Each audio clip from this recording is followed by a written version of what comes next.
never last forever.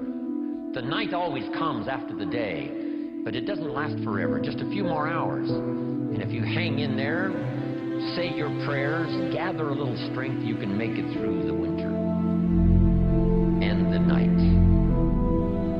So wintertime. Here's the next season now, the season of spring.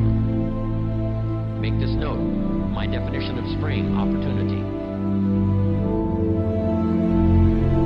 Spring is not a guarantee that you're going to have a harvest, but it's an opportunity to plant one. It's not a guarantee that things are going to go well and you will accumulate what you need, but it is an opportunity to do so. Springtime is opportunity. Now, it's usually a very short season, especially where I was raised in farm country, Idaho. So here's what you must do with opportunity. Seize it quickly. Don't let it just come and go.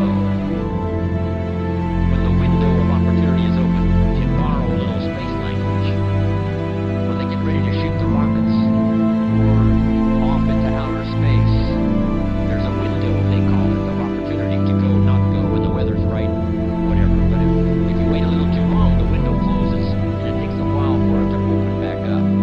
So this is the key. Take advantage of the spring. It's such a short season. In some places, they have those big tractors with the lights on them going around the clock in the short season of spring to make sure that these seeds are planted. Take advantage of opportunity.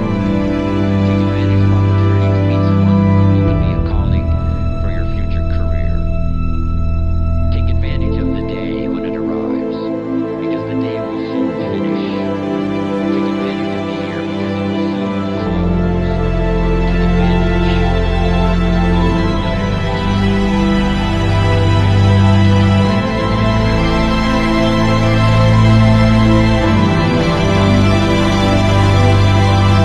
It is in simple capsule form. In the summer, you must do two major things. Here they are for your notes. Number one, nourish and give life like a mother.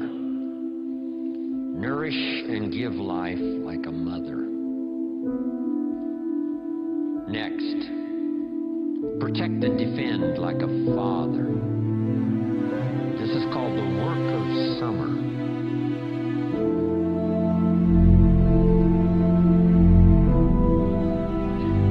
Give life like a mother. Take life like a father. Love like a mother. Hate like a father. Any father would say, do whatever threatens his family. Take two more steps toward this family, you'll cease to exist.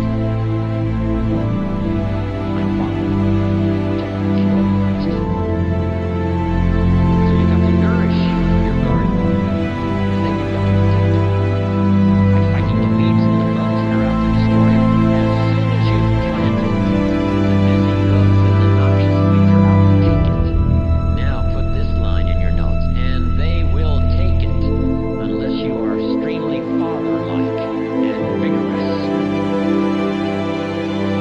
You have to develop a habit.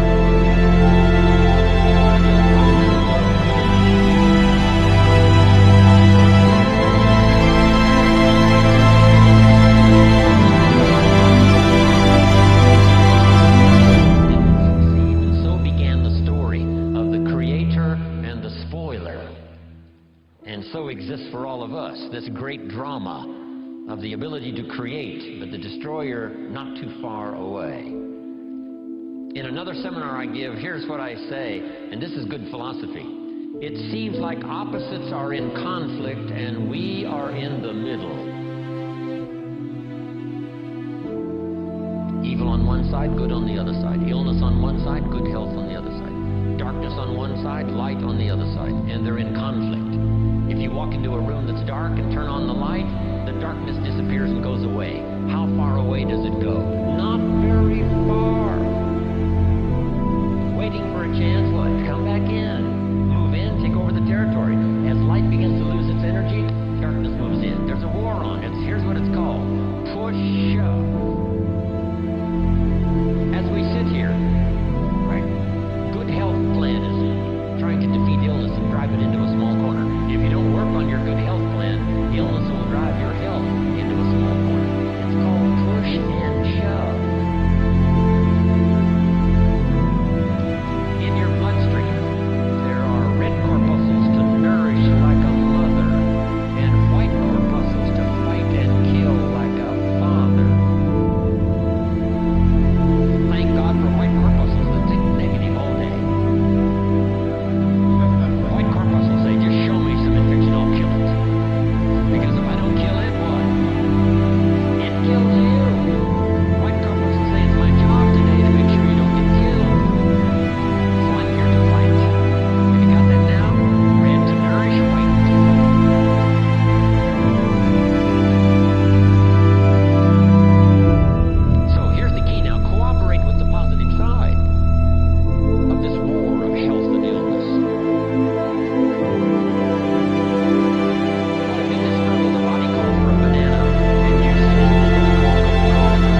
drive illness into a small corner and keep you healthy, and you keep sending me the wrong stuff.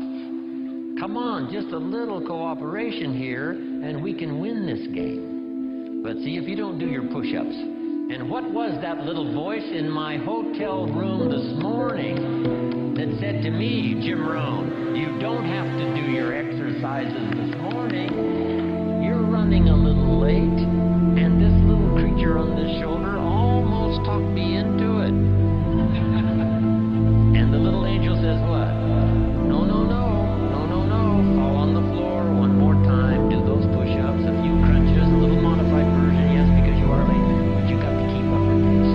See, that's called what? The work of summer. Now turn this around, because it's also possible to love like a father and hate like a mother. Just so you get the job done. And if it's a single parent, right, you got to do both the work of father and mother. Mother is capable of hate, convince, protect.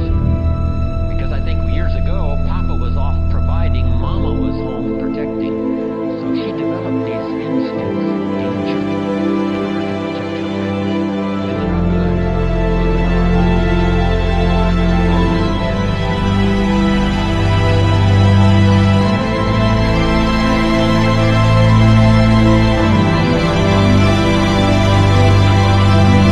Awake, Papa sleeps. Mothers sleep near the surface, and the least little movement or sound, they're awake. It's built in, the female mother, that instinct. She says to her husband, go look, something isn't right. You know, downstairs. He says, no, everything's fine. She says, go look. He says, okay. He gets up in the middle of the night, stumbles downstairs, and the front door is open. How did she know? They just know. I don't know how they know. They've got this instinct, especially for danger. Interesting story in the Bible. It says there are sheep and there are shepherds and there are wolves. Fairly ordinary story. Shepherds and wolves and sheep. But that's not the end of the story. To illustrate a point, the storyteller says, there are also some wolves that have learned to dress up like sheep. Now you need a woman. Man says looks like a sheep, talks like a sheep. Woman says ain't no sheep.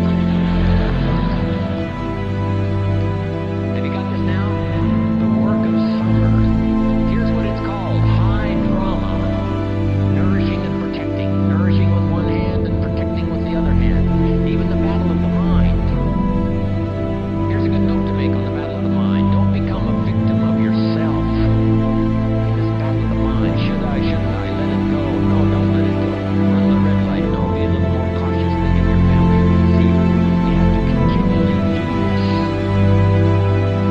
Beware of the thief on the street that's after your purse. But also beware of the thief in your mind that's after your promise.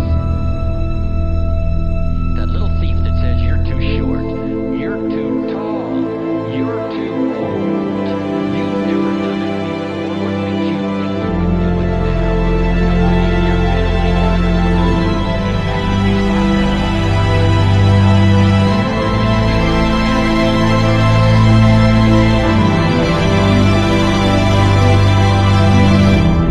now, what's the purpose of all of this opposites and conflict? Here's what I think it is, to create high drama. God wishing it to continue on earth as it did in heaven. I guess that's the best conclusion I've come to. Because here's the last of this now. Would it be possible to win if you couldn't lose? And the answer is no, it doesn't seem like it. If you took a football today and put it under your arm and we went with you to the nearest football stadium, and with that football under your arm, if you walked across the goal line, would we call it a touchdown? And the answer is no, that's not a touchdown. It's not a touchdown until you face the 350-pounders that want to smash your face in the turf. And if you could muscle by them, and if you could dance past the secondary with the football in your arm across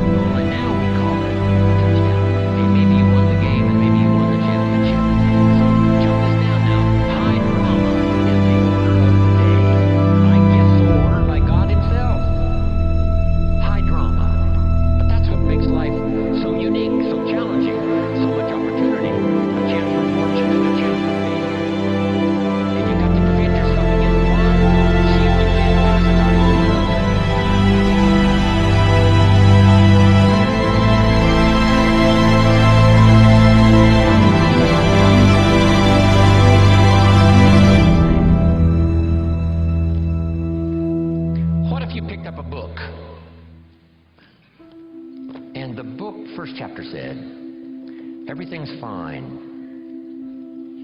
Chapter 2, everyththing's fine. Chapter 3, everything is just fine. Season of harvest.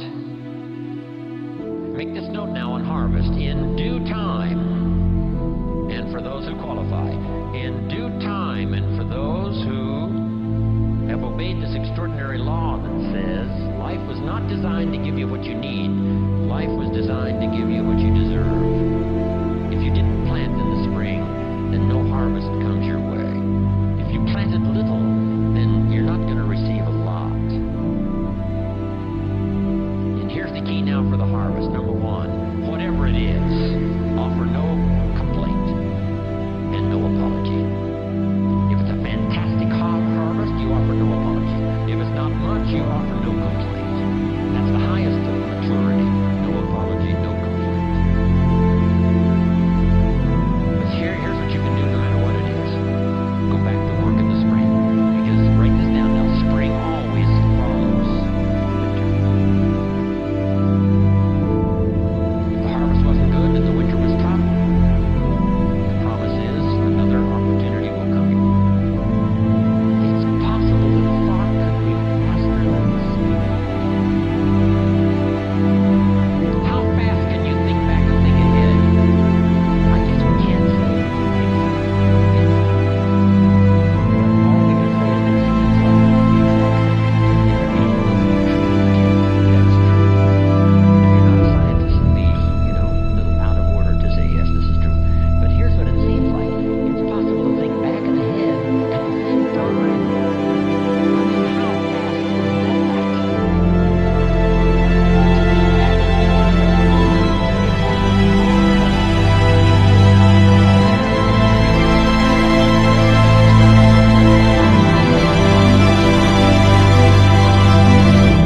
exercise to think back and gather more experience. Think ahead how to apply it.